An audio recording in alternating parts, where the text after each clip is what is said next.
بسم الله الرحمن الرحيم مركله يا برنامجكي xulashada wararka qodobada barnaamijkan aan idinkugu hayno waxaa kamid ah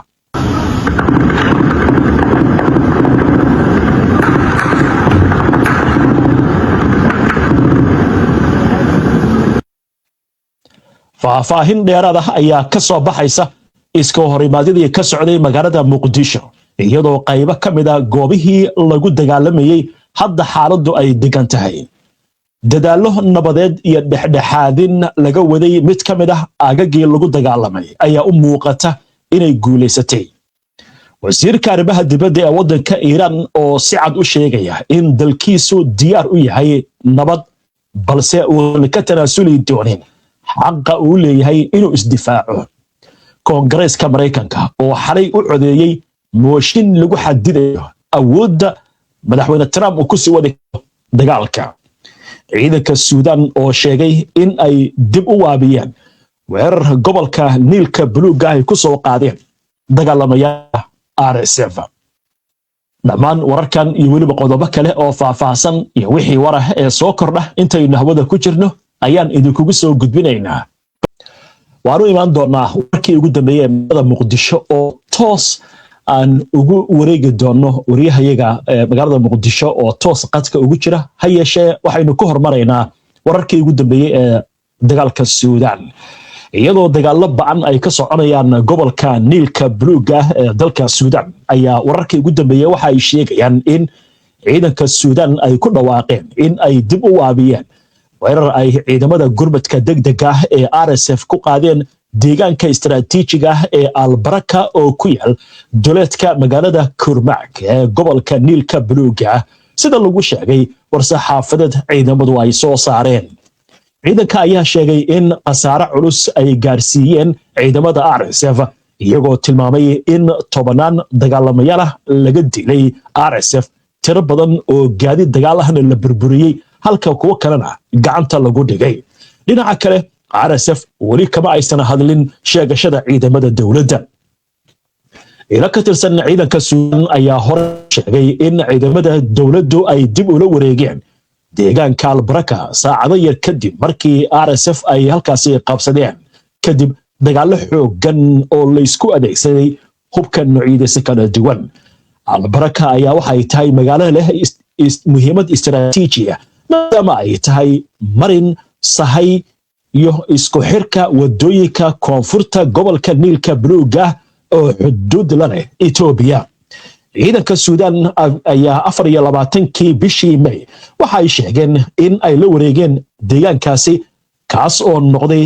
goobtii shanaad ee ay qabsadaan muddo 2 toddobaad gudahooda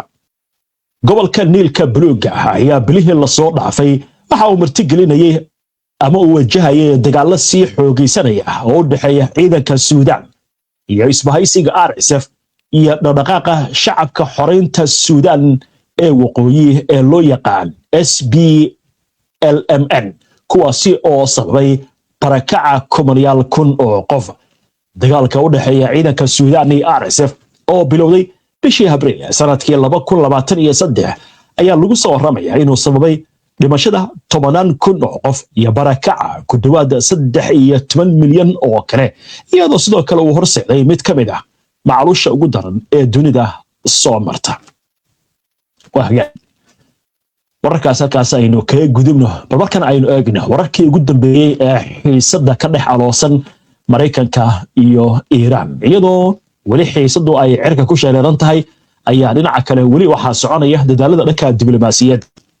wasiirka amuraha dibadda ee waddanka Iiraan Abbas Araghchi ayaa sheegay in dalkiisu aanu doonayn dagaal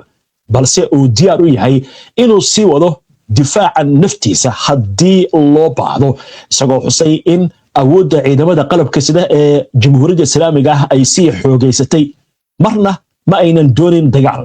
waxaan rabnaa nabad balse waa inay noqotaa nabad sharaf leh ayuu yiri Araghchi oo waraysi siiyay telefishinka Al-Mayadin ee dalka Lubnaan si kastaba ha ahaatee waxa intaasi uu ku daray in Iiraan ay diyaar u tahay inay sii wado dagaalka haddii xaaladdu sidaas ku sii socoto waxaana uu diyaar u sheegay inay u yihiin inay sii wadaan dagaalka dhinaca awoodda military midnimada qaranka ama go'aanka lagu wajahaya gardarrada ayuu yidhi waa kuwa niyad leh oo xooggan. Caraaqji ayaa sidoo kale sheegay in awoodda military ee dalkiisu ay hadda ka xoog badan tahay sidii ay ahayd ka hor dagaalkii ugu dambeeyey ee dhex maray Mareykanka iyo Israa'iil oo isgarabsanaya iyo Iiraan. Awooddeena military maanta waxay ka xoog badan tahay sidii ay ahayd ka hor dagaalka, maadaama aan awoodnay inaan sii wadno wax soo saarka military muddadii gardarradu ay socotay, iyaguna ay ku guuldaraysteen in ay joojiyaan, ayuu yidhi Caraaqji oo tix raacayay weeraradii Mareykanka iyo Israa'iil ay ku qaadeen waddankiisa ee socday intii u dhaxaysay 28kii February ilaa iyo 7 bishii Abriil. wasiirka amuraha dibadda ee Iiraan Abbas Caraaqji ayaa waxaa kale oo uu sheegay in dagaal cusub lagaga hortagi karo haddii la isticmaalo caqli iyo wadahadal. haddii caqligu shaqeeyo dagaalku dib uma soo laaban doono, ayuu yidhi Caraaqji. waxa uu ku dooday in dagaalkii dhawaan dhacay uu bedelay aragtidii Mareykanka ee ku saabsanayd awoodda Iiraan. waxaana uu yidhi Mareykanku dagaalkii ugu dambeeyey wuxuu si dhab ah u fahmay awoodda dhabta ah ee Iiraan. dhanka Mareykanka, warbixin uu baahiyey telefishinka CNN ee Mareykanka laga leeyahay ayaa lagu sheegay in madaxweynaha Mareykanka Donald Trump oo la taliyaashiisa u sheegay inuusan saxiixi doonin heshiis kasta oo Mareykanku lacag toos ah ku siinayo Iiraan. sida ilo xogogaal ah ay u sheegeen telefishinka CNN, waxaa jiray wadahadallo ku saabsan in la sameeyo sanduuq dhaqaale oo Iiraan siin kara bilaayin dollar marka heshiiskama dambaysa la gaaro. isla wararka Mareykanka, aqalka Koongareeska ee waddanka Mareykanka ayaa ansixiyey qaraar ku saabsan awoodaha dagaalka, kaas oo loogu talagalay in lagu xadido awoodda madaxweyne Trump ee ku aadan inuu qaado tillaabooyin military oo dheeraad ah oo ka dhan ah Iiraan, iyadoo ogolaansho aan laga helin Koongareeska. qaraarkan ayaa meel maray kadib taageerada 4 xubnood oo ka tirsan xisbiga Jamhuuriga ee madaxweyne Trump, kuwaasi oo ka baxay mowqifkii xisbigooda kuna biiray xisbiga Dimuqraadiga. inkastoo qaraarkan loo arko mid inta badan astaan siyaasadeed ah, haddana wuxuu muujinayaa sida ay u kordhayaan walaaca ka jira aqalka Koongareeska ee ku saabsan istiraatiijiyadda military ee Mareykanka. waxaana sidoo kale uu iftiiminayaa kala qaybsanaanta ka dhex jirta xisbiga madaxweynaha ee Jamhuuriga. qaraarkan ayaa lagu ansixiyey codad gaaraya 215 halka ay diideen 208, iyadoo 4 xubnood ee Jamhuuriga ay codkooda ku taageereen qaraarka hormuudka ay ka ahaayeen dimuqraadiyiinta. codbixintan ayaa loo arkay cambaareen cad oo ku wajahan go'aanka Trump uu ku taageeray Israa'iil weeraradii ka dhanka ah Iiraan ee bilowday 28kii bishii February ee sanadkan. codbixinta ayaa ahayd markii afraad ee sanadkan ee aqalka wakiiladu ay u codeeyaan qaraar ku saabsan awoodaha dagaalka ee lagu gol leeyahay in madaxweyne Trump lagu qasbo inuu helo taageerada Koongareeska ka hor tilaabo kasta oo military oo ka dhan ah Iiraan. ha yeeshee waa markii ugu horeysay oo qaraarkan uu ku guuleysto inuu ka gudbo aqalka wakiilada. waa tahay waxaan u gudbaynaa gordhow wararkii ugu dambeeyay magaalada Muqdisho oo toos aynu u aadi doono wariyahayaga magaalada Muqdisho oo imika toos ugu jira qadka. ha yeeshee aynu ku hakanno imikana magaalada Muqdisho ayaynu u wareegaynaa. sidaad kula socoteen wararkayagii ugu dambeeyey, waxaa ilaa iyo shalay galab ka socday iska horimaadyo qaybo ka mid ah magaalada Muqdisho, iyadoo la sheegay dagaalada xoogooda inay ka socdeen guriga uu degan yahay madaxweynihii hore ee Soomaaliya Shariif Sheekh Axmed oo ku yaala aaga Midnay ee xeebta Liido ee degmada Cabdulcasiis, iyo sidoo kale guriga xildhibaan ka tirsan baarlamaanka Soomaaliya oo uu deganaa ra'iisul wasaarihii hore Xasan Cali Khayre. haddaba xaaladda iyo imika sida ay tahay waxaa ka toos ugu jira wariyahayaga magaalada Muqdisho Maxamed Cabdiraxmaan Sheekh. Maxamed, soo dhawow. xaaladdu imika waa sidee? mawlid, weli waxaa magaalada Muqdisho ka socda iska hor imaadyada iyo dagaalada goosgooska ah ee u dhexeeya ciidamada dowladda iyo kuwa mucaaradka ah, kuwaasi oo ka dhacay saacadihii lasoo dhaafay qaybo ka mid ah caasimadda. dagaaladan waxa ay saacado badan ka socdeen magaalada muqdisho degmooyinka howlwadaag qaybo ka mid ah iyo degmada cabdicasiis sidaad hore usoo sheegtay ay ku kala sugnaayeen madaxweynihii hore ee soomaaliya shariif sheekh axmed iyo ra-iisul wasaare hore xasan cali khayre haddaan ku hormarno wararkii ugu dambeeyey sida la soo wariyey rasaas goosgoos ah ayaa goor sii horreysay laga soo wariyey la sheegan in laga maqlay guriga uu ka degan yahay degmada cabdicasiis madaxweynaha hore shariif sheekh axmed kaasi oo ku yaala aagga xeebta liido ila deegaanka waxay sheegeen in xaaladdu weli tahay mid kacsan inkastoo aan si rasmi ah loo xaqiijin faahfaahinta dhacdooyinka ka socda halkaas war goor dambe soo baxay oo warbaahinta ay loo soo bandhigay ayaa waxa uu muujinayaa in wariyaasha lagu amray inay goobtaasi iskaga baxaan halkaasi oo saxafiyiin badan ay ku sugnaayeen warar dheeraad ah ayaa sidoo kale waxay ka soo baxayaan dhaqdhaqaaqyo ciidan oo ka jira qaybo kale oo kamid ah degmooyinka ku xiran iyo isla degmooyinka dhacdooyinkan xiisadaha ah ay ka socdeen saacadihii lasoo dhaafay iyadoo oo weli la sugayo war rasmi ah oo ka soo baxa hay-adaha ammaanka iyo dhinacyada siyaasadda ee ku lugta leh dhacdooyinka ilaa hadda ma jirto war rasmi ah oo lagu xaqiijiyey khasaaraha ka dhashay dagaalada socda hase yeeshee dadka deegaanka ayaa soo sheegaya in rasaastu saameyn ay ku yeelatay xaafado dad shacaba ay degan yihiin khasaarana uu jiro laakiin si guud looma shaacin karo inta uu la eg yahay wararka kale ee soo baxaya sidoo kale mawlid waxa ay sheegayaan in ra-iisul wasaare hore xasan cali khayre ay dowladda soomaaliya dalbatay waa sida dadka dhinacyada dhexdhexaadinta wada ay sheegayaan in uu ka baxo guriga uu ka degan yahay aagga ku dhow madaxtooyada soomaaliya uuna ku laabto hoygiisa ku yaala xayndaabka xerada ee garoonka diyaaradaha ee muqdisho tani waxay imaanaysaa kadib markii saacado badan jugta ugu culus ee muqdisho ilaa xalay ka dhacaysay laga maqlayay guriga uu ka degan yahay ee xaafadda barmudo ee degmada howlwadaag aag ku dhow fila soomaaliya iyo suuqa bakaaraha uuna halkaasay deganaa ra-iisul wasaare hore xasan cali khayre waa gartay maxamed wararku waxay leeyihiin hadda xabadii way ka joogsatay dhankan howlwadaag iyo guriga uu degan yahay ra-iisul wasaarihii hore xasan cali khayre kadib markii waan ay dhacday marka dhankaas hadda xabaddu kama socoto ilaa iyo saacadii ugu dambeeyey sida wararku ay sheegayaan marka maxaynu ka ognahay yaa wada waanwaantan maxayse ku wajahan tahay waanwaantu ma waxa weeyaan inuu ka baxo khayre meesha miyaa imika laga wada hadlaya sida wararku sheegayaan waanwaantan waxaa wada mas-uuliyiin aan la shaacin laakiin la tilmaamay inay dowladda ka tirsan yihiin waxgarada iyo sidoo kale qaybo kamid a hogaankii hore ee ciidamada oo iyagoo ah saraakiil khibrad u leh arrimahan iyo sidoo kale dad kale oo qayb ka ah in xal laga gaaro xaaladan siyaasadeed ee ah in gacanta la iskula tago waxaa dabcan sidaas sheegtaba ka istaaga degmada howlwadaaga rasaastii iyo xabadii socotay marka hadda waxaa la leeyahay xabaddu waxay wareegtay dhinaca kale xeebta liido guri kasoo horjeeda argada xeebta liido oo halkaasi uu degan yahay madaxweynaha hore shariif sheekh axmed haddaan eegno hay-adaha ammaanka dowladda soomaaliya war goor sii horreysay ka soo baxay taliska booliiska gobolka banaadir waxaa lagu sheegay in dagaalka ay ciidamada ammaanku kula jiraan sida hadalka ay u dhigeen maleeshiyad ku sugan goobaha ay degan yihiin waxay ugu yeedheen xubno qaswadayaal ah oo ay ula jeedaan siyaasiyiinta mucaaradka uu gabagaba ku dhow yahay iyaga oo ku eedeeyey in ay kasoo horjeedaan amniga iyo xasiloonida muqdisho sidoo kale dhaqdhaqaaqyada muqdisho caadiga ah ee maanta ee magaalada muqdisho ayaa si guud socodkiisu u yar yahay iyada oo badi goobaha waaweyn ee ganacsiga ay xiran yihiin sida suuqa bakaaraha qaybo kamid a bangiyada iyo goobaha ku yaala wadada mashquulka badan ee maka al mukarama iyo goobaha kale ee meelaha hadda dagaaladu ay u wareegeen ka socda waxaa kale oo intaasi dheer in xarumaha waxbarashada badidood ay xirmeen goobihii saaka dagaaladu ay ka socdeen oo si lamida sidaasi ayaguna ay u xirmeen iska horimadeedan muqdisho ka dhacay laga soo bilaabo gelinkii dambe ee shalay xalay oo dhan ilaa saaka dadka magaalada waxay ku abuurtay cabsi weyn maadaama dagaal intaasi leeg uusan caasimadda ka dhicin muddo sanada dhanka kalena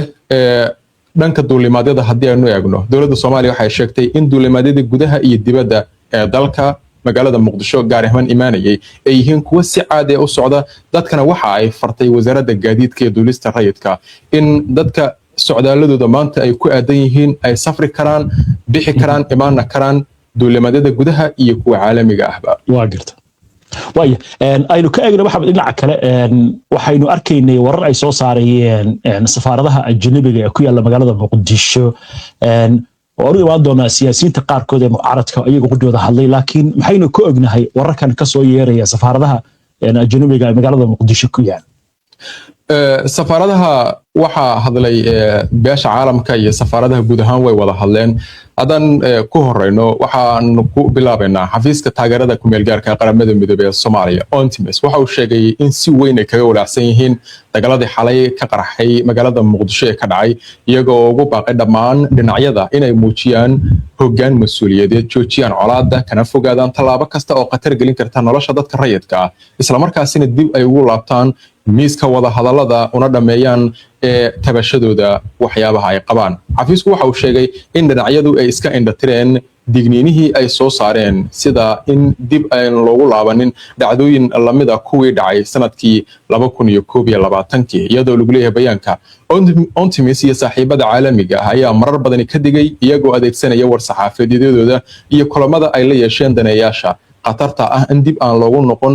qalalaasihii dhacay sanadkii 2021 ee ka dhashay khilaafaadka la xiriiray hanaanka doorashooyinka nasiib darro digniinahaasi lama tixgelin ayaa lagu yiri warka ka soo baxay xafiiska ONTMS iyadoo oo markale lagu soo yiri ONTMS waxa ay ugu baaqaysaa dhammaan hogaamiyaasha Soomaaliya in ay mudnaanta siiyaan danaha qaranka isla markaasina dib ay u bilaabaan wada hadaladii istaagay 15kii May